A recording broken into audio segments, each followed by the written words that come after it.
Hello dear student, हमारे पास आज हम नाइन्थ क्लास के लिए नाइन्थ क्लास के सर्किल की एक थ्योरम है, उसे हम लोग पढ़ेंगे। एक थ्योरम होती है, थ्योरम को हम लोग सॉल्व करते हैं। थ्योरम क्या है इसको आप समझिए। The angle subtended bye an arc at the centre is double at the angle subtended bye it at any point on the remaining part of circle. तो हम सर्किल बनाते हैं, उसके बाद इस कॉन्सेप्ट को आपको अच्छी तरीके से समझ में आता है। पहले हम सर्किल बनाते हैं, तो एक हम 3 सर्किल बनाएंगे। एक सर्किल यहाँ पर बनाते हैं। ऐसे हम 3 तरीके से इसको बना के आपको दिखाना चाहेंगे। देखिए, इसमें 3 हमने बना दिया और इसमें angle subtended bye an arc. मान लीजिए ये आर्क है, इससे एंगल बन रहा है, तो इससे एंगल ऐसे बन सकता है आपका सबटेंडेड एन आर्क। इस तरीके से आपके पास ऐसा एंगल बन गया। यही कह रहे हैं, जब subtended bye an arc at the centre is double at the angle subtended bye it at any point on the remaining part of circle. मतलब अगर ये ए बी है आपके पास, तो इस ए बी के अलावा, मतलब ए सी बी अगर मैं मान लूँ, तो इसके अलावा रिमेनिंग पार्ट, ये कहीं अदर रिमेनिंग पार्ट पर जो एंगल बनाएगा, मान लीजिए यहाँ पर एंगल बना रहा है और इसको मैं ज्वाइन कर दूँ, तो इस तरीके से ज्वाइन हो जाती है लाइनें। ऐसे आपके पास लाइनें ज्वाइन हो जाती है। इस पॉइंट को हम लोग पी कह देते हैं और सेंटर को ओ कह देते हैं। ऐसे बना हुआ है। लेकिन आप यहाँ पे ये भी तो कह सकते हो कि सर ये जो A B A C B है तो माइनर आर्क हुआ। अगर मान लीजिए सेमी सर्किल की कंडीशन होती या मेजर आर्क होता, तो हम लोग ये कहते हैं, मान लीजिए यहाँ पर होता आर्क, यहाँ इस तरीके से होता, यही ए बी हमारे पास यहाँ पर होता, तो क्या कंडीशन होती। तो ये जाहिर सी बात है कि स्ट्रेट लाइन के फॉर्म में कन्वर्ट हो गया होता। तो उस फॉर्म में क्या होता, उस फॉर्म में हम लोग पहले बना देते हैं। और इस तरीके से हमारे पास ए, ये ओ हो जाएगा, ए ओ बी, यही लाइन ए ओ बी यहाँ बन गया। और इससे जो हमारे पास ये ऐसे बन रहा है, पी यहाँ पर आ गया, ऐसे आपके पास यहाँ पर पी हो गया। यही बात ऐसे मान लीजिए कि ये ए बी वहाँ ना हो के यहाँ कहीं ए बी हो जाता। ए बी हमारे पास यहाँ होता। अगर यहाँ पर ए बी होता, जैसे यहाँ पर मैं ए बी ही लिख देता, मान लीजिए, तब भी तो इस सेंटर ओ पर ऐसे लाइन बनती। और मैं इस पार्ट की बात कर रहा हूँ, सी इसको कह रहा हूँ। तो ए सी बी हमारे पास ये हो गया, ए सी बी ये हो गया। अगर ये हमारे पास आर्क है, तो इसके अलावा रिमेनिंग पार्ट पर बनता। रिमेनिंग पार्ट दैट इज, मतलब इस तरीके से कुछ ऐसे बना होता। और ऐसे बना होता तो क्या कंडीशन होती। मतलब तीनों एक ही बात है, बस मैंने लिखने का तरीका थोड़ा बदल दिया है। तो लिखने का तरीका बदला है और कुछ नहीं बदला है। आइए देखता हूँ इसके बारे में। देखिए, ये सभी फिगर एक ही तरीके के हैं। मैंने नाम भी लगभग एक ही तरीके का लिखा है। और ए सी बी जो है वही आपका आर्क है। A C B by the arc, मतलब ए सी बी आर्क के लिए सेंटर पर जो एंगल बनता है ए सी बी से, angle subtended by at any point on the remaining part, मतलब रिमेनिंग पार्ट वाला पी पॉइंट हुए, ये पी पॉइंट हुए आपके। तो इस पर जो एंगल बनता है उसका डबल होता है ये सेंटर के एंगल का। जो सेंटर पर एंगल बनता है ये एंगल डबल होता है। तो यही हमें प्रूव करना है। आइए हम लोग इसको प्रूव करते हैं और समझते हैं कि कैसे हम लोग इसको करेंगे। ठीक है, तो इसको हम लोग सॉल्व कर लेते हैं। देखिए, इसमें नोट करते हैं गिवन। जो तरीका होता है हम उसी तरीके से अपने क्वेश्चन को स्टार्ट करेंगे। तो गिवन में क्या क्या नोट है। एंगल्स, एक सर्कल आपके पास गिवन है। इन सर्कल आप यही नोट करोगे, इन सर्कल, सर्कल मतलब सी ओ आर, आप ऐसे लिख सकते हो। इन सर्कल, ठीक है। A C B is an arc, आप एक आर्क लिखते हो। और उसके बाद यही गिवन है और कुछ गिवन नहीं है आपके पास। उसके बाद टू प्रूव आपके पास क्या होता है, टू प्रूव क्या होता है, प्रूव ये करना है कि angle A O B is double angle A O B is double remaining part, मतलब रिमेनिंग पार्ट का 2 टाइम अगर कर दें 2 time angle A P B तो ये इक्वल हो जाएगा, यही हमें निकालना है। कैसे हम लोग सॉल्व करेंगे, तो इसके लिए कॉन्स्ट्रक्शन करना बहुत आवश्यक है। तो हम लिखेंगे कॉन्स्ट्रक्शन में आपको ये करना है कि P से O को ज्वाइन कर दो। ऐसे आप P से O को ज्वाइन करना, सभी में ज्वाइन कर दो, P से O को ज्वाइन कर दो। मैंने लिख दिया ज्वाइन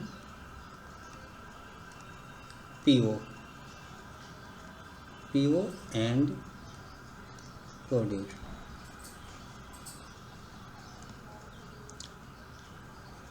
अप टू कोई भी पॉइंट लिख लेते हैं, मान लीजिए मैंने T लिख दिया, तो यहाँ पर इसके नाम सबके T हो जाते हैं। आवश्यक नहीं है लेकिन मैं लिख लेता हूँ। अब इसको हम कैसे सॉल्व करेंगे, प्रूफ कैसे करेंगे, ये हमारे पास है। तो हम लोग इसको प्रूफ करते हैं, प्रूविंग में आ जाते हैं। हम लिखते हैं प्रूफ। देखिए प्रूफ में क्या करेंगे, इन ट्रायंगल POB, आप किसी भी फिगर को देखिएगा, ठीक है, आप किसी भी फिगर को देखिएगा।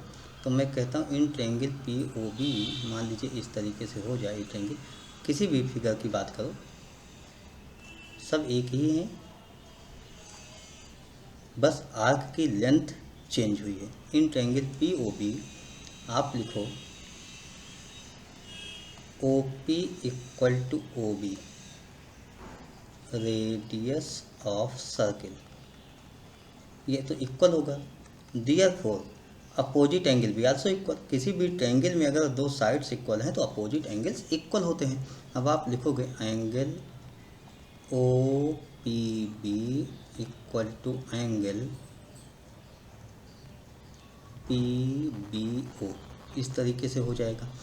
उसके बाद आप एक बात और जानते हो, किसी भी ट्रायंगल में sum of 2 interior angle, 3rd exterior angle होता है। तो ये एंगल का अगर हम सम लिखें P और B का, तो सिंपल से लिखेंगे angle OPB plus angle PBO equal to exterior angle, यानी O का एक्सटीरियर देखिए इंटरनल तो ये होगा, O का एक्सटीरियर ये होगा, तो हम BOT हो जाएगा, एंगल BOT हो जाएगा। सभी फिगर के लिए वही होगा। लेकिन अभी आपने ये बोला है कि OPB और PBO इक्वल होता है, तो जहाँ पर PBO है उसको हम चेंज कर लेते हैं, इसको OPB लिखते हैं, इसको भी एंगल PBO, देखिए PBO इसकी वैल्यू OPB लिख सकते हैं, OPB लिख लेते हैं, एंगल BOT, इस तरीके से मैंने नोट कर लिया। और अब इसके बाद यहाँ से हमें ये मिला कि 2 angle OPB equal to angle BOT, ये आपने निकाल लिया। इसी बात को आप ध्यान में रखिए, जिस तरीके से आपके पास गिवन है कि एंगल OPB, देखिए OPB का मतलब this angle,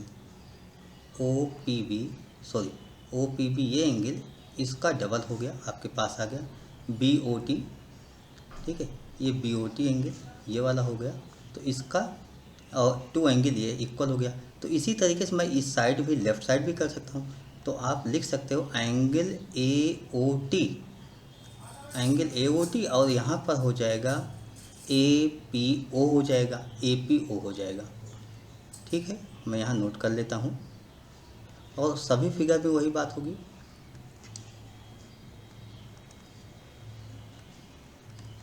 Similarly, 2 angle OPA equal to angle OPA equal to यहाँ पर AOT हो जाएगा।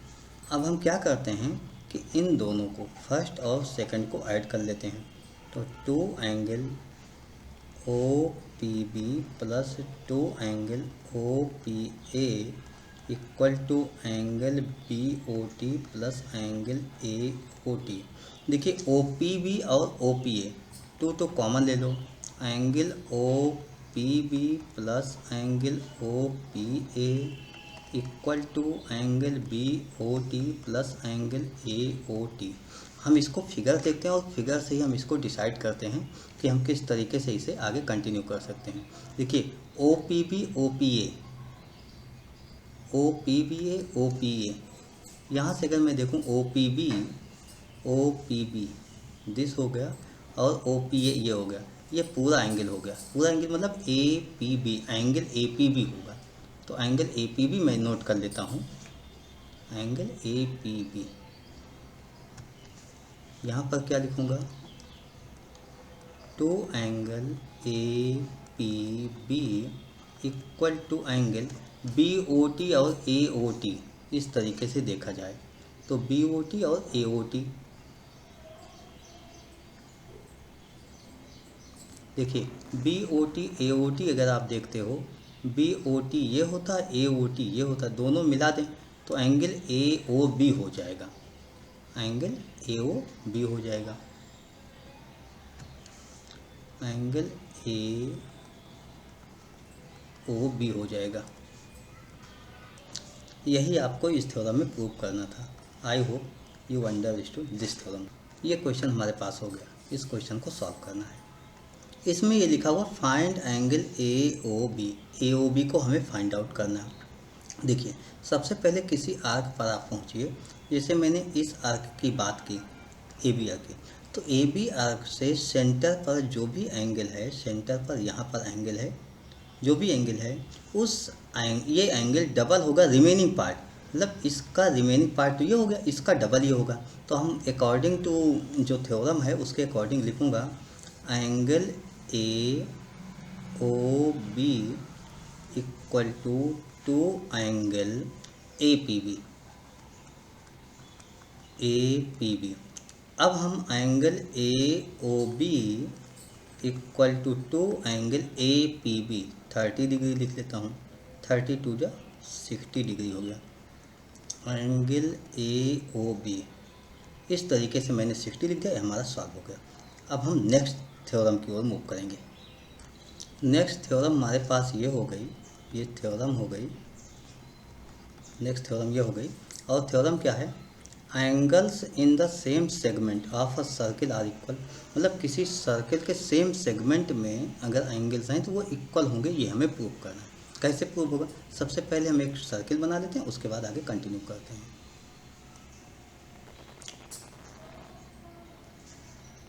एंगल्स इन सेम सेगमेंट, इसका मतलब मैं सपोज ये हमारे पास ए बी हो जाए, तो अब ए बी का ये वाला पोर्शन आप छोड़ दीजिए, जिस पोर्शन को आप एकदम से भूल जाइए। अब रिमेनिंग पार्ट में आपके एंगल अगर बने, रिमेनिंग पार्ट में एंगल बने तो वो एंगल इक्वल हो जाए। जैसे मैं कहता हूँ कि यहाँ पर एंगल ऐसे बन जाए, इस तरीके से एंगल हो जाए, या आप कह दो कि यहाँ पर एंगल हो जाए, तो ये दोनों एंगल इक्वल होने चाहिए। हमें यहाँ पर ये प्रूव करना है कि दिस एंगल और दिस एंगल इक्वल होगा। इनके अलग अलग नाम लिख लेता हूँ, जैसे ये P हो गया, ये Q हो गया। तो गिवन क्या है ये हम नोट करते हैं सबसे पहले। तो गिवन हमारे पास क्या है, तो गिवन में आप लिखोगे इन सर्कल ओ आर। देखिए अब आप ओ तो अपना सेंटर बना ही लीजिए कहीं, और ओ से ए को ज्वाइन कर लेते हैं तो ए ओ ज्वाइन कर लेते हैं, और ओ भी ऐसे हम ज्वाइन कर लेते हैं, इसको हम ज्वाइन कर सकते हैं। Angle A P B and angle A Q B in same segment. बस ये आपके पास है तो आपने इसको नोट कर लिया अपनी कंडीशन से। देखिए हम एक फार्मूला पढ़ चुके हैं, फार्मूला क्या पढ़ चुके हैं, एक थ्योरम प्रूव किया था कि ये जो सेंटर पर एंगल होता है ये एंगल डबल होता है। तो हम ये लिखेंगे angle A O B equal to angle A P B, B नो आप लिखिएगा, और ऐसे ही angle A O B equal to angle, हम इसके लिए तो लिख सकते थे। देखिए फर्स्ट के लिए हमने लिखा कि इसके लिए ये हो जाएगा, और इसी तरीके से हम दूसरे के लिए भी तो लिख सकते हैं, दिस, और इसके लिए भी लिख सकते हैं। तो यहाँ से मैं ये भी नोट कर लूँगा कि two angle A Q B B no centre on angle on centre double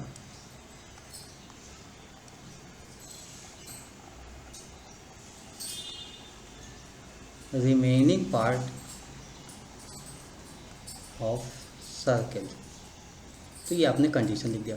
अब आप इसमें क्या करते हो कि लेफ्ट हैंड साइड दोनों में इक्वल है, लेफ्ट इक्वल है तो राइट भी इक्वल होगा।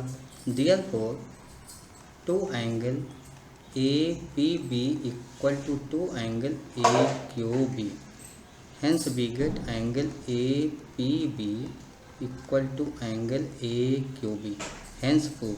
ये भी आपकी थ्योरम प्रूव हो गई। अब हम लोग नेक्स्ट थ्योरम की ओर मूव करेंगे। I hope you understood explanation of this concept. Okay, thank you, bye.